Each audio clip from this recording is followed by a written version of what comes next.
नमस्कार मेरे प्यारे भाई और बहनों और साथियों। ठीक है, मैं आज फिर आपके लिए क्लास 12 का नेक्स्ट चैप्टर 4 और टू ऑटम लेके आया हूं, प्रशंसा पतझड़ की। ठीक है, जैसे देख पा रहे हो ये हमारा थंबनेल भी है ये, और एक हमारे पहले स्लाइड भी ये रखी है, बिहार बोर्ड एग्जाम 2026 के लिए। ठीक, क्लास 12 इंग्लिश पोएम और टू ऑटम MCQ पास 1 भैया। जैसे देखो क्या है, क्लास 12 इंग्लिश, और एक समय लूंगा मैं आपको, हर वीडियो में बोलता हूँ, ये सिर्फ जो अपनी क्लासेस है वो ना केवल क्लास 12 के लिए है, जबकि पेपर S2 एस्टेट पेपर 2 के लिए भी और BPSC ट्री के लिए भी उतनी ही इंपॉर्टेंट है।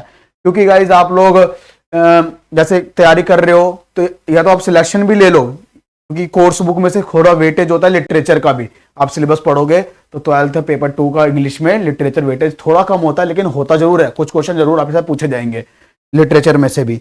और दूसरा पॉइंट ये है कि जब आप टीचर बन के जाओगे, क्लास 12 के टीचर बनोगे पेपर 2 के बाद, इंग्लिश के जब इंग्लिश का एग्जाम दिया है तो आपको यही चैप्टर पढ़ाने होते हो, तो आप यही अभी थोड़ा सा रिविजन कर लो, क्योंकि आपको पेपर देना है।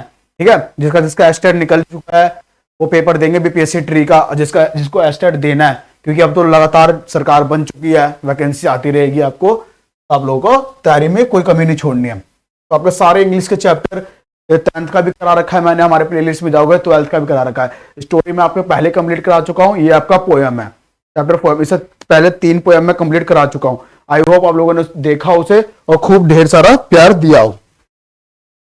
ठीक, तो क्या स्टार्ट करिए। पहला question, autumn is a season of fruitfulness, no fire, no rain या फिर नो लीव्स, किसका सीजन होता है? फ्रूटफुलनेस कहते हैं ना, शरद ऋतु, ऑटम, पतझड़ अपने अंत की ओर बढ़ रहा होता है, जैसे हर चीज अपने सीमा पे होती है, जैसे बिल्कुल जवान, बिल्कुल यंग।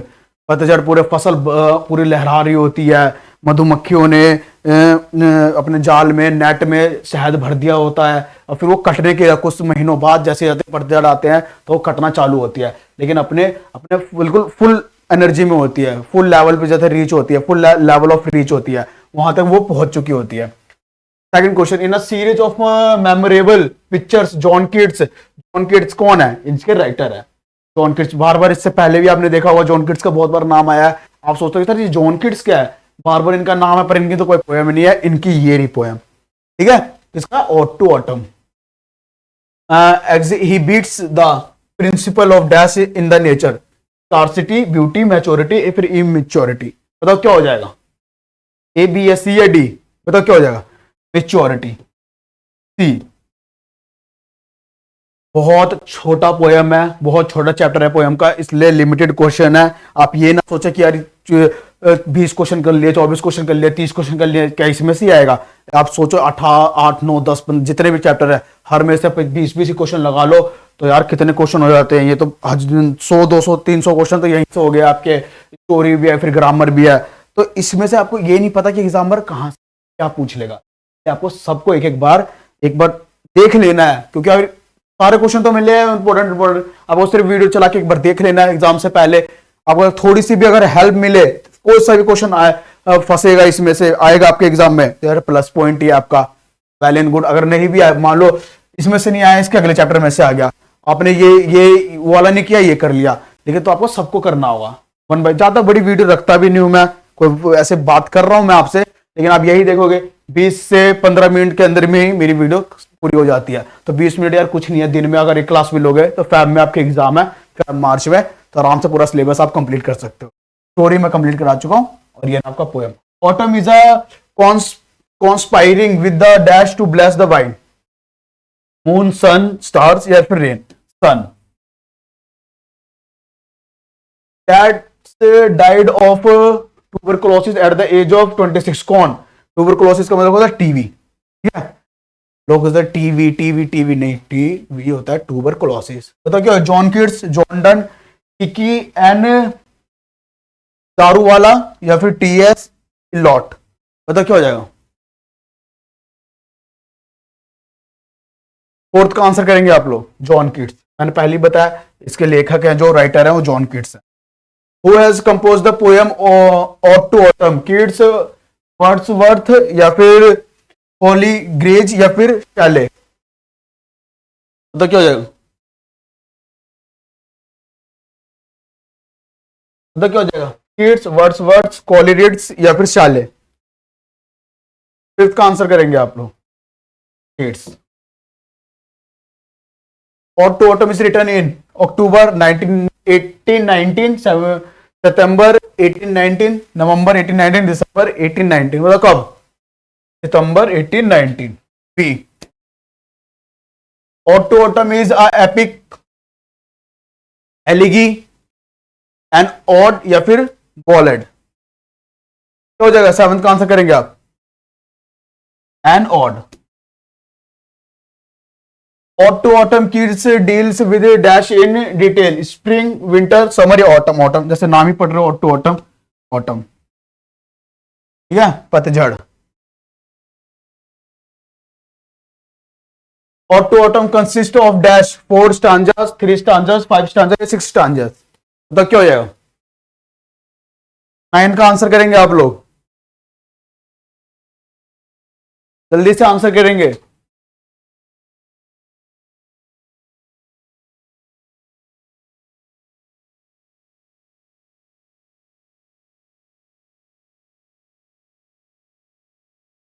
तो कॉपी पेन लेके बैठेंगे, मैंने हमेशा बोला कॉपी पेन लेके बैठेंगे, जिससे आप पहले आंसर करेंगे, फिर मेरे आंसर से मैच करेंगे आप लोग, जिससे कोई भी आपकी गलती ना हो और एक मैं रिवीजन हो सके आपका। ये नहीं कि मैं पढ़ाई जा रहा हूँ, बोलते जा रहा हूँ, बोलते जा रहा हूँ, आप सुनते जा रहे हो, सुनते, वो भी ठीक है, लेकिन यार एक कॉपी पेन लेके बैठोगे तो आपको पढ़ने का फील आएगा। जब भी आपको पढ़ने का फील आता है तो हमारे दिमाग अपने एक मेमोरी क्रिएट करता है कि यार मुझे याद रखना है, सर ने ये बोला था, सर ने ये बोला था। आपको क्वेश्चन नहीं उतारने, मैंने पहले ही बोला है, पॉज करो, क्वेश्चन पढ़ो, पहले आंसर दो, फिर मेरे आंसर से मैच करो। अगर ठीक है तो आप एग्जाम हॉल में वो ठीक आंसर ही टिक करोगे, और अगर गलत है तो उसको गलत हटा के मेरा आंसर टिक लगाओ वहां पर। और वो एक, जैसे आपने गलत आंसर हटाया, मेरा आंसर लिखा, तो आपकी एक मेमोरी क्रिएट हुई आपके दिमाग में, उससे आप अपना असली से आंसर दे पाओगे। एग्जाम क्रैक करने के यही होते हैं यार, 4 स्टांडर्ड 3 स्टांडर्ड, ठीक, बी हो जाएगा। The theme of autumn is scarcity, abundance, fulfilment या फिर मैच्योरिटी या फिर नन ऑफ दिस? बताओ क्या होएगा? फुलफिलमेंट या and maturity slash maturity. Keats was dash poet, a romantic, Victorian, modern या फिर नन ऑफ दिस? बताओ क्या 11th का आंसर करेंगे? Or romantic. Who call the auto autumn kids most satisfying of all the odes? Dryden, Coleridge, Wordsworth या फिर D क्या है? आर्थर, क्रॉम्पटन, ड्रिकेट? बताओ क्या हो जाएगा? आर्थर, क्रॉम्पटन, ड्रिकेट, ठीक, डी हो जाएगा इसका। Each stanzas of Ode to Autumn consist 11 line, 12 line, 13 line या 14 लाइन? 11 लाइन, ठीक। नोट करते चलेंगे, आंसर लिखते चलेंगे। अगर वीडियो तेज लग रही है तो अपने एंड से थोड़ा स्लो कर लेना। वीडियो अगर स्लो लग रही है, स्लो तो वैसे मैं पढ़ाता ही नहीं हूँ गाइस, पर फिर भी किसी बच्चे को और तेज पढ़ना है तो 1.5x 2x पे आप वीडियो को बढ़ा के देख सकते हो। 14 क्वेश्चन आपका, who has been personified in Ode to Autumn? personified, बताओ। Spring, autumn, winter, summer? बताओ क्या 14 का आंसर क्या होगा? Autumn. John Keats has written the poem an epitaph Ode to Autumn, the soldier, the fire hymn? Ode to Autumn, John Keats ने Ode to Autumn लिखी है, B.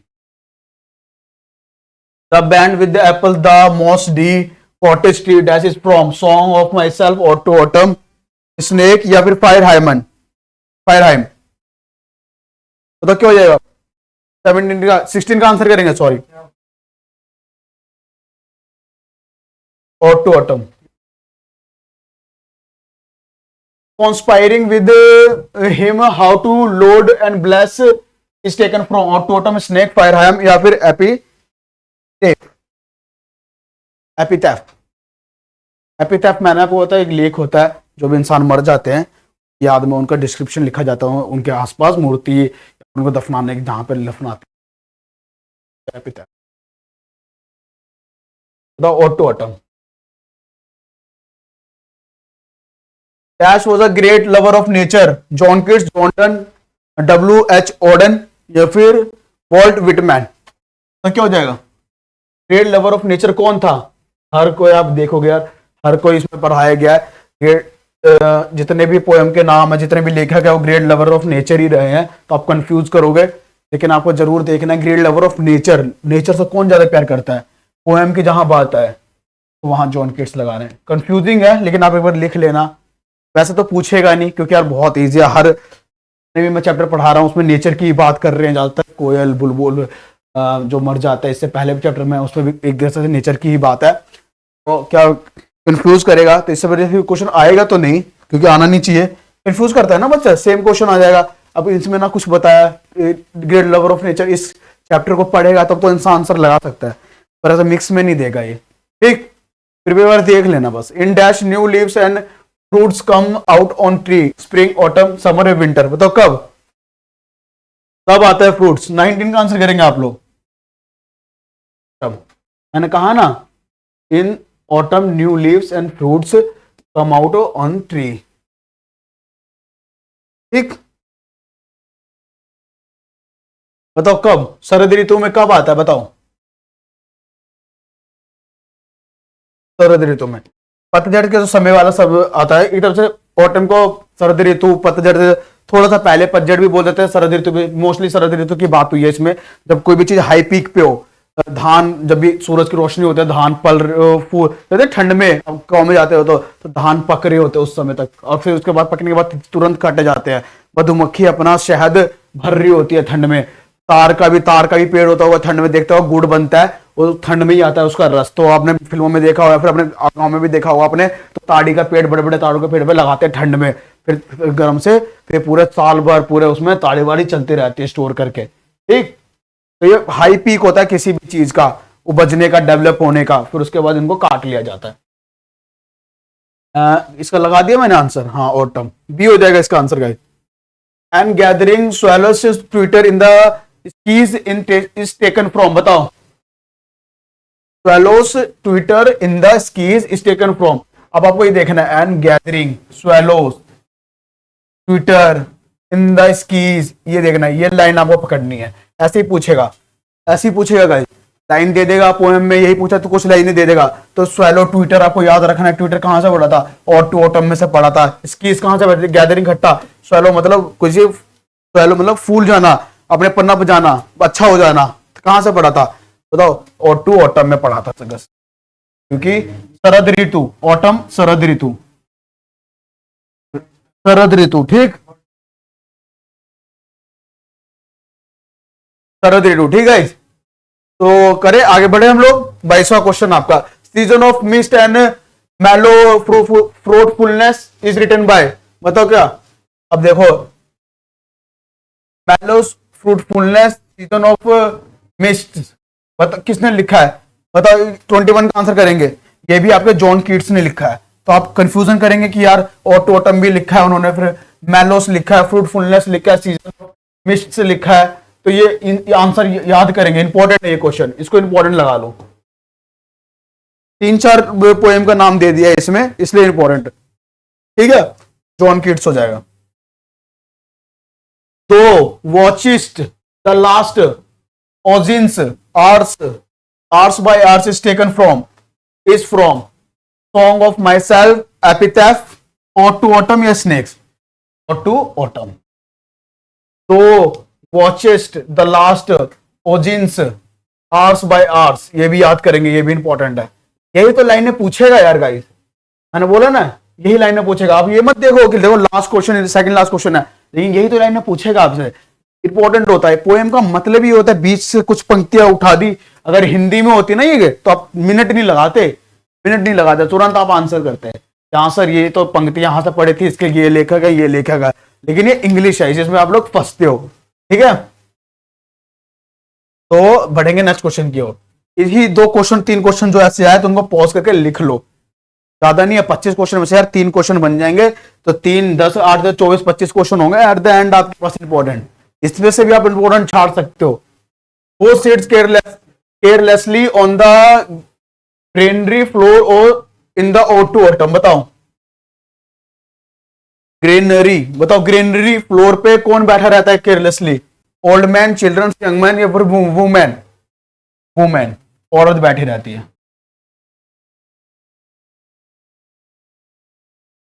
ये repeat हो गया गाइस, ये क्या हो रहा है, ये रिपीट हो जाता है क्वेश्चन, पर कोई नहीं, इसका भी आंसर वुमेन ही होगा।